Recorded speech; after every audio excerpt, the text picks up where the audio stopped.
si Kristo pa rin ba ang kayamanan mo? Kung wala yung pag-recognize sa'yo ng tao, si Kristo pa rin ba yung kayamanan mo?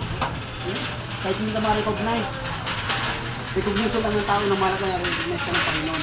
Nakikita niya kahit ng talent na ginawa mo. Kung sa church, ikaw, naglilinis ka lang, nakikita ng Panginoon yan. Ano? Kaya magkatayo-tayo ng church dito. Amen. Tanggalin na daw tong ano, kalahati ng palengke. Ito. Tsaka yun, oh. Yun yung calling niya. Oo.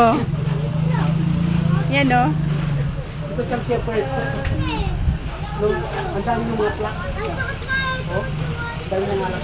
Kaya yung nakita ko yung grabe ka makikita ng Panginoon. Tinawag talaga siya, kaya huwag yung lalabanan kung yung calling niyo. Oo. Kasi